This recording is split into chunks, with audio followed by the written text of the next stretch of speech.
Bienvenue à notre rendez-vous du Café Socrate, consacré aujourd'hui à l'énergie. Qu'est-ce que l'énergie ? L'énergie est une des deux constituantes avec la matière, de la réalité, de l'être. Elle compose l'espace-temps de notre univers, âgé de 13,7 à 13,8 milliards d'années. Les premiers philosophes l'ont appelée essence ou substance, car sa nature est immuable, éternelle et immortelle. La science qui étudie l'énergie et ses manifestations s'appelle la physique.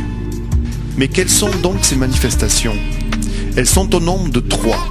La première est sans nul doute la force qui va engendrer le mouvement, qu'étudie au niveau macrocosmique l'astrophysique, la mécanique quantique et qu'étudie au niveau microcosmique le magnétisme et l'électricité.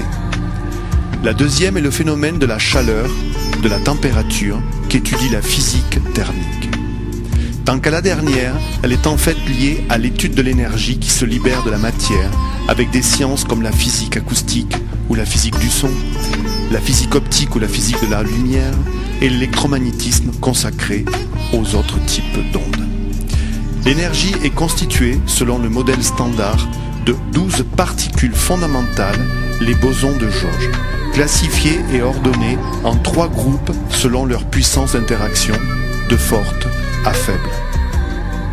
Je voudrais vous parler maintenant de 3 personnages importants qui ont marqué à mes yeux l'histoire de la physique et de son développement. Le premier est sans aucun doute Monsieur Isaac Newton, qui a posé les bases de la physique moderne avec 2 principes qui sont les suivants. Le premier, le principe d'inertie, qui nous dit qu'un corps dans l'univers a une force, une énergie, qui le maintient dans l'endroit où il a été créé. Le deuxième est le principe de gravitation, qui nous dit que 2 ou plusieurs corps dans l'univers, qui ont bien sûr une force, une énergie, vont s'attirer en fonction de leur distance et de leur masse. Il nous explique en fait le fonctionnement de notre système solaire. Prenons le cas du Soleil et de la Terre. Nous avons donc l'astre au centre de notre système, car il est énergétiquement le plus puissant. Il attire la Terre qui, elle, grâce à sa propre force, la maintient dans l'endroit où elle se trouve. Le résultat de ce conflit va être le mouvement et le phénomène de la rotation. Nous pouvons remarquer que nous retrouverons le même principe de fonctionnement pour l'atome constitué d'électrons tournant autour de son noyau. Le deuxième personnage est M. Max Planck, qui a établi une théorie des quanta qui nous dit que l'énergie se libère de la matière d'une manière discontinue par paquet, ce qui est d'ailleurs la signification de ce mot. Pour comprendre la manifestation de ce phénomène, prenons un exemple. Je vais frapper ici dans mes mains. Comme cela. Que se passe-t-il ?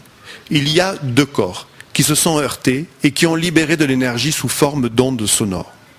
Selon la puissance du choc, de la nature et de la constitution de la matière, de la fréquence des ondes, nous pourrons obtenir, entre autres, des ondes radio, des micro-ondes, des ondes lumineuses, des rayons X, jusqu'à arriver aux rayons cosmiques. Le troisième personnage important est à mon point de vue M. Georges Lemaître, chanoine belge. En effet, il a été un des premiers à concevoir un univers dynamique et en expansion, contrairement d'ailleurs à M. Einstein, qui lui défendait un univers statique et fini. Cette conception a permis la découverte d'une nouvelle force, supérieure en qualité et en quantité à la force de gravitation, appelée énergie noire. Elle est selon la théorie du Big Bang à l'origine de l'éloignement des galaxies entre elles et donc de l'expansion de l'univers. Pour conclure, je voudrais parler maintenant d'une équation essentielle pour comprendre la relation entre l'énergie et la matière. Cette équation de nature et non de valeur nous dit la chose suivante. L'énergie est égale à une particule de matière associée à sa particule d'antimatière. Que pouvons-nous en déduire ? Nous pouvons en déduire que l'énergie, l'essence, la substance, est notre réalité première, que la matière et l'antimatière en sont des parties constituantes et que sa nature, comme nous l'avons vu précédemment, est immuable, éternelle et immortelle. Voilà, je vous remercie de votre attention et je vous dis à très bientôt pour votre prochain rendez-vous du Café Socrate.